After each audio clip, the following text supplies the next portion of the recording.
Volvemos a la quinta silla y veíamos en esta nota preparada por nuestros compañeros cómo han encontrado hasta fiestas sexuales, verbenas populares, algunas, quizá la gran mayoría en el oriente de Cali, pero no solo en el oriente de Cali. Gloria, ¿no es un poco justificar el incumplimiento de las normas cuando todo se lo atribuimos a la falta de socialización? Porque es que llevamos unos 4 o 5 meses contándole a la gente que el COVID cobra vidas y que esto es riesgoso. Y no todos los que están inmersos en estos comportamientos pues tienen bajo nivel educativo. A veces hay jóvenes a los que uno les escucha, esto no pasa nada, vamos a comprar licor para violar la ley seca, vamos a salir a ver qué pasa en el toque de queda. Allí hay una cosa bien importante, Gildardo, es que el nivel educativo no es lo mismo que el nivel de conciencia. Eso es una cosa bien interesante, porque el nivel educativo puedes estar graduado en Harvard y tener un nivel de conciencia mínimo. Eso es una intelectualidad y eso revisa un poco lo que es la educación, qué clase de educación se está dando. No podíamos esperar que de un día para otro una sociedad que no ha valorado las reglas, de un día para otro y por miedo a la muerte. No sé si has oído que la pregunta de todo el mundo es, ¿usted conoce a alguna persona con coronavirus? Usted no, eran datos estadísticos y cifras de otros y posiblemente no nos había llegado a ninguno algo tan directo. Entonces la gente no creía. Hay desconfianza de los gobiernos, hay desconfianza de lo que dice. Entonces, ¿cómo creer si no sucede nada? Llevamos 6 meses, casi 5 meses en esto. ¿Era en marzo? No, era en mayo, no, es en julio, no, va a ser en agosto. Entonces la gente dice, a ver, ¿nos están diciendo la verdad o no nos están diciendo la verdad? Yo quisiera que el doctor Carlos no se sintiera que estamos atacando a la alcaldía. Mi pregunta elemental es, ¿por qué la reunión de la comunidad de Nariño, nariñense sirvió después y no antes? Esas mismas reuniones que han venido haciendo, ¿por qué sirvió después y no antes? ¿Qué le sucede? No es para culpar a nadie, ni para culpar a educadores, ni nada. Es una falta de conciencia ciudadana muy grande y yo creo que se debe seguir trabajando muchísimo más campañas de preparación. Ahora, de aquí en adelante, y no es el tema del programa, pero sigue, ¿cuál es la campaña con la salud mental? Eso es un segundo punto, porque la salud mental está totalmente deteriorada en la comunidad. No es culpa de nadie, pero si no hacemos campañas previendo esto, realmente nos van a atacar otra clase de pandemias muy delicadas. Sí, Carlos, imagino que ustedes han encontrado todo tipo de razones, pretextos y excusas cuando confrontan a la gente que está inmersa en fiestas, verbenas, aglomeraciones y demás en fines de semana en los que ustedes se encuentran en el terreno. Pero respecto a la posibilidad que han tenido estas comunidades de estar informadas, ¿qué podemos decir? No sé si me meta en una dificultad con lo que voy a decir, pero voy a hacerlo. A ver, yo creo que tenemos información circulando de una manera, como yo lo he leído, como ninguna época anterior, la circulación de información con respecto a una pandemia y a una enfermedad tan delicada como esta, o sea, no tiene comparación con el pasado. Pero yo creo que una cosa es la información y otra cosa es la comunicación.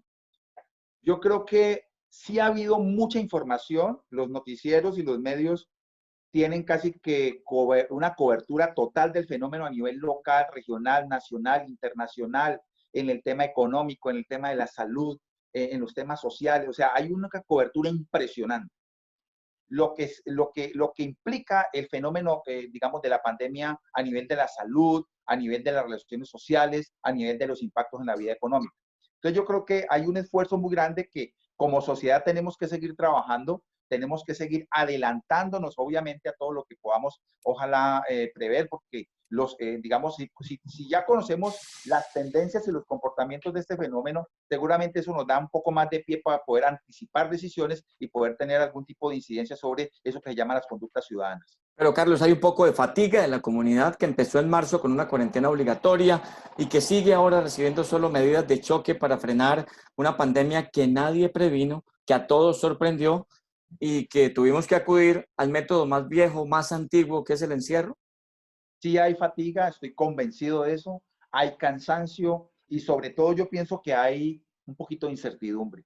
Eh, o sea, nuestras culturas son frágiles, nuestras economías son frágiles, nuestra institucionalidad es frágil Y por eso un fenómeno tan complicado como el de la pandemia nos impacta de manera diferenciada como se ha impactado países como los europeos o sociedades como las europeas y las asiáticas. Entonces yo creo que sí es necesario, a veces, lo hemos hablado con el señor alcalde del equipo de gobierno, hay que comenzar a mandar también mensajes un poquito esperanzadores, porque eso también ayuda de alguna manera a que la gente asuma, digamos, de otra forma este tema. Quiero remitir ayer, Gildardo, y no sé si Gloria lo leyó, un informe que sacó el diario El País de una investigación de la Universidad Autónoma de Barcelona sobre cuál es el estado de la salud mental de los colombianos y en particular en el Valle del Cauca.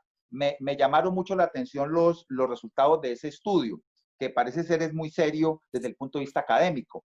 Por ejemplo, habla que el 35% de la población en esta etapa de COVID ha tenido síntomas de depresión, el 29% ha tenido síntomas de ansiedad, el 21% ha experimentado síntomas de soledad, el 45%, digamos, esto lo menciona el informe como un hecho positivo, y es que el 45% de la gente encuestada manifiesta un comportamiento resiliente frente a la pandemia, que el 30% experimentó cierto crecimiento personal y espiritual en este periodo de la pandemia. Es decir, hay datos que comienzan a mostrarnos la forma diferencial en que la sociedad nuestra comienza a asumir, y me gustó mucho el tema de la pandemia, porque esas investigaciones sí nos dan una línea de base importante para comenzar a medir y evaluar decisiones que pueden ser altamente eficaces a la hora de prevenir y a la hora de contener el desarrollo de la pandemia. Gloria Hurtado, desde la consulta, ¿cómo se ha medido ese efecto que la pandemia, que el encierro, que las medidas de choque y la incertidumbre están generando en los caleños?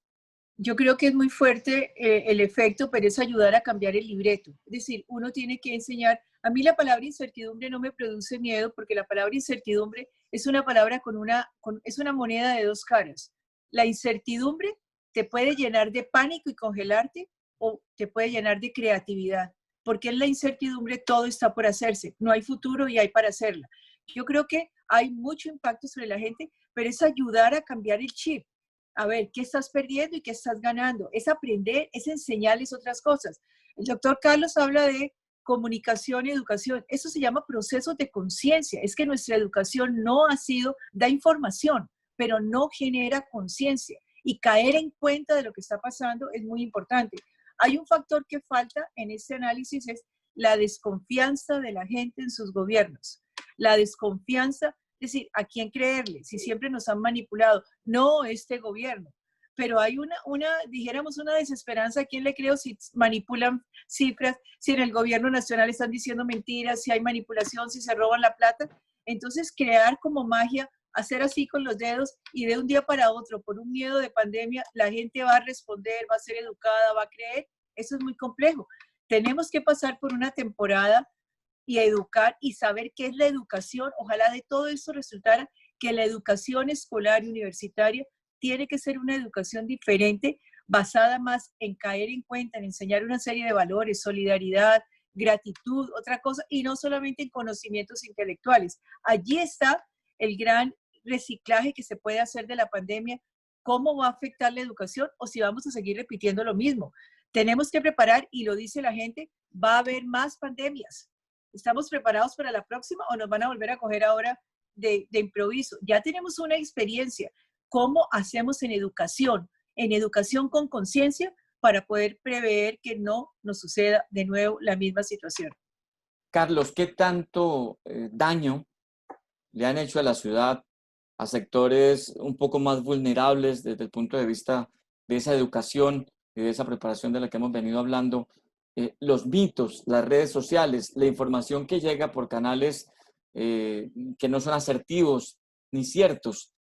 Por ejemplo, mitos como a los afrodescendientes no nos pasa nada, esto es un negocio de las clínicas, no tengo ningún vecino y entonces el COVID es una mentira. ¿Qué tanto daño han generado esos mitos creados, alimentados y propagados a través de las redes sociales? Sí, bueno, te respondo con una nota chiquitica a lo que acaba de decir la doctora Gloria.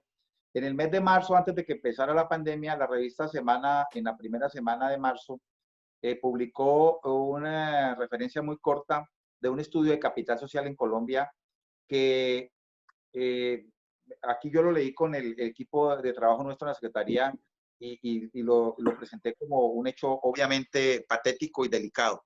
La credibilidad de la ciudadanía en la institucionalidad es muy bajita, en la institucionalidad pública es muy bajita, hay mucha desconfianza. Estos estudios de capital social, me refiero ya no a artículos de opinión, sino investigaciones que se hacen en el país, nos dicen que estamos en un escenario, antes de que empezara ya todo este tema de la pandemia, en un escenario crítico. Cuando llega la pandemia, sin lugar a dudas que todas las decisiones públicas que se toman, digamos, no van a cambiar la realidad de la noche a la mañana.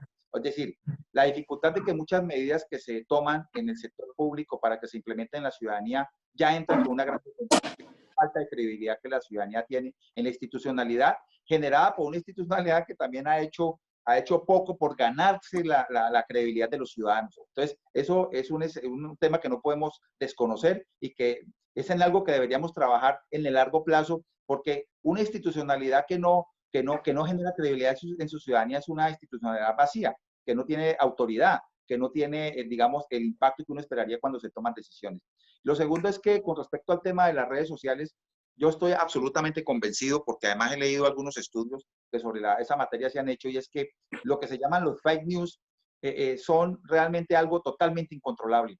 No hay forma en el mundo de controlar la producción de noticias falsas o la intención que mucha gente tiene de utilizar las redes sociales para generar una distorsión de la realidad digamos, en una ciudadanía. Yo me sorprendo cuando esta semana, por ejemplo, circuló un audio donde alguien hablaba en ese audio de unas decisiones que se estaban tomando en la alcaldía con respecto a el confinamiento en la ciudad.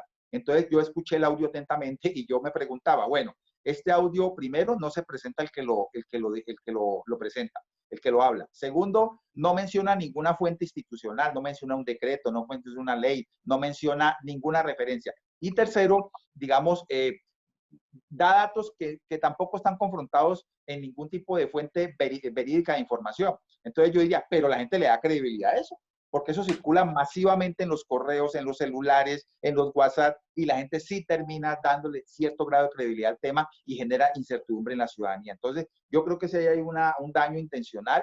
Ese es el fenómeno de las redes sociales, es un mundo que no se puede controlar. Esto lo dicen sociólogos muy importantes como Manuel Castel, que ha estudiado claramente el tema, y yo diría que frente a eso no hay mucho por hacer. Lo que tenemos que hacer como institucionalidad es seguir enfatizando en que la gente consulte las fuentes oficiales, consulte los datos, consulte las fuentes que realmente tienen información oficial sobre el tema, para tratar un poco de que las decisiones que tome la ciudadanía por su propio espacio vital de decisiones, pues lo haga con información realmente que provenga de fuentes que tengan la capacidad de dar cuenta de lo que es una decisión pública.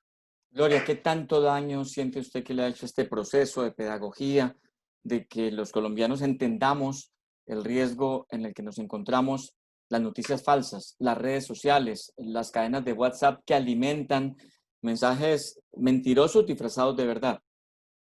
¿A quién le creo? Es decir, si yo creyera en alguien, no le haría caso a la mentira, pero es la desconfianza la que genera, ay, si lo están diciendo, no hay una voz válida, respetable, que hable y que diga, yo le creo algo.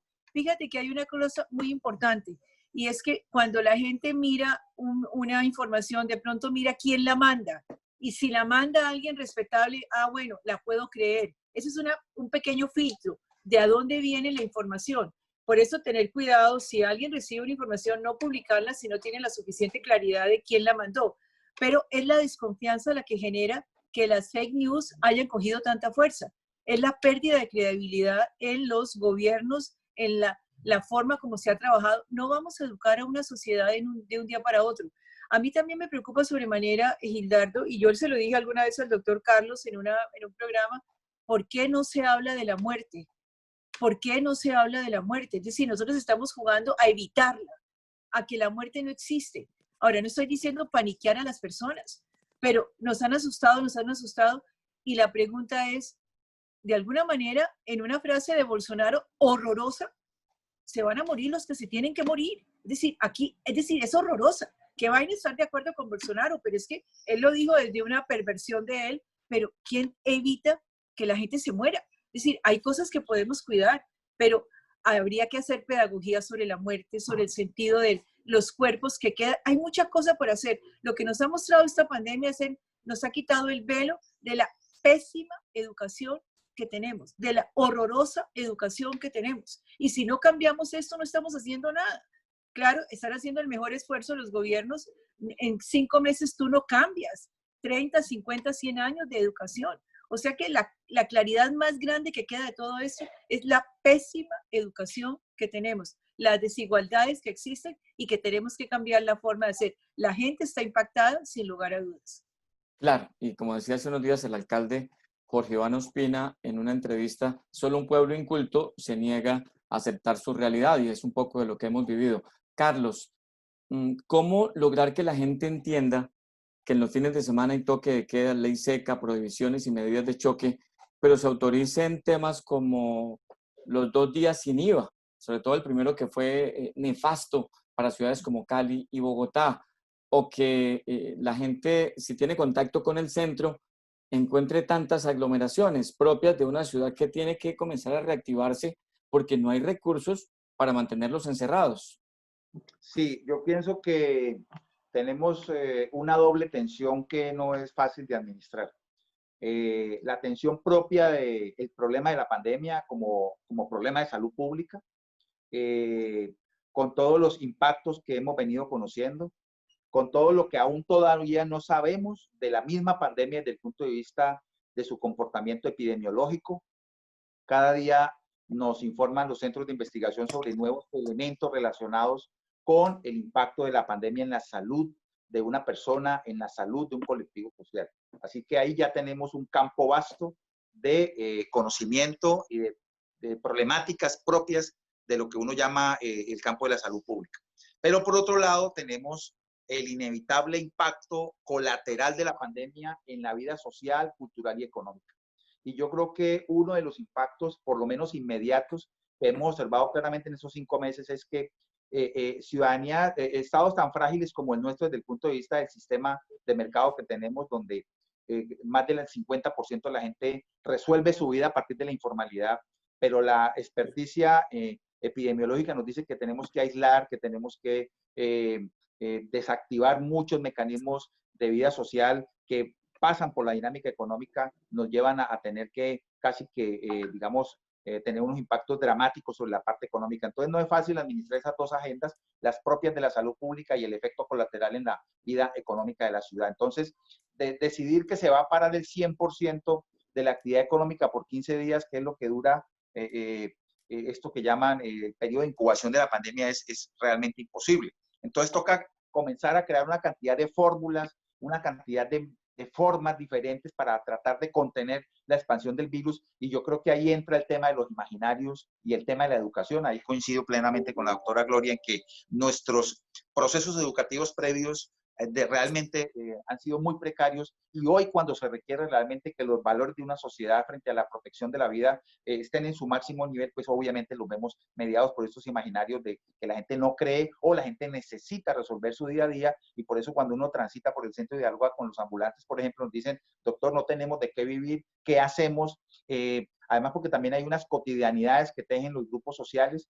Yo creo que para muchos ambulantes, para ponerlo simplemente como ejemplo, su casa es lo que hace. Su casa es esa cuadrita durante lleva 15, 20, 25 años viviendo. Entonces, eso también tiene un efecto sobre, yo diría, esas cotidianidades que tienen los seres humanos y esas aprehensiones que tenemos de lo que hacemos, y por eso la gente no se ve en lugar diferente al de la cuadra o el sitio donde te lleva tantos años, digamos, desarrollando su actividad económica. Estamos en la Aquí había quinta silla una y el pregunta tema muy del Día de cruel. Indisciplina Social en tiempos de COVID-19. Gloria, antes de ir a unos mensajes de patrocinadores. Una pregunta muy cruel, doctor Carlos. Una persona que se quede en su casa, ¿hay alguna garantía de que no se va a enfermar? ¿Quién puede responder eso? Si yo me quedo en mi casa y cumplo, ¿me garantizan que no me voy a enfermar? ¿O eso es una respuesta imposible? Sí, Entonces es allí imposible hay porque, la incertidumbre, ¿no? de hecho, los últimos datos, Carlos, yo creo que usted también lo sabe, la Secretaría de Salud indican que muchos desafortunadamente se infectaron en su casa por su hijo que salió, por su hijo que fue, por un pariente que los visitó, por la esposa que salió a mercar y regresó.